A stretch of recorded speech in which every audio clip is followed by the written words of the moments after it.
ផ្នែកដើរផ្នែកក៏ចូលឆ្នាំថ្មីផ្នែកក៏ចូលឆ្នាំ2023នៅតែតាមលួស្រីអូនចិត្តទៀតមុខមានមុខស្នេហ៍តែអូនមិនបែកទៅហេតុអ្វីមិនថាបងទីពេកមិនកំណត់ស្រីបងឈ្មោះមិនខាននៅកំឡោះសុខខ្មែរអ្នកសុខបងក៏គេថាលុយដែរលេងលេងខ្លាំងក៏មិនបាច់ពាក់ចាយតែភ្លេងខ្លាំងមិនបានទីស្នេហ៍ញ៉ាយចាប់ពេលមានខ្សែតែបងមានអូនចូលឆ្នាំខ្មែរអូនក៏មិនស្គាល់ពូនតែមិនបងឲ្យទៅមើលទីមុំអូនណាខូចទៅស្រួលទេណាអូនណានិយាយថាខូចចិត្តស្រួលមិនដាអូនណាជារឿងធម្មតា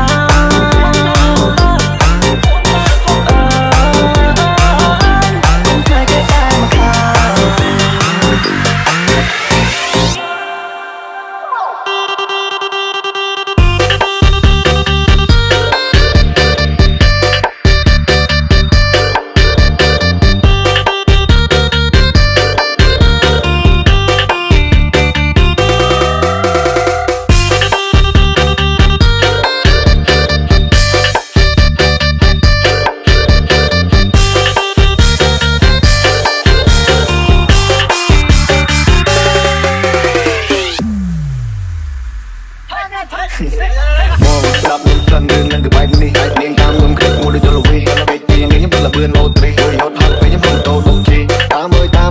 យ៉ាងនេះនិយាយច្រើននឹងសិនចាក់ទីចង់ជុំមកទៅចោលទៅហៅលមត់ទីស្ដាប់ខ្ញុំនិយាយតលេងហេតុបែបនេះឈ្មោះវណ្ណដាកំឡោះសុខខ្មែរហើយសុខខ្ញុំគេថាលុយដែរបងមានសងខាងមកខ្ញុំបញ្ជួយស្នេហ៍ជារៀងមានដែរពេលទៅពេញខ្មែរចូលចិត្តតាមគេតែមិនចង់គេតាមហាមគេតែមិនចង់គេហាមអត់ព្រមដល់គូក៏មិនចង់និយាយសារ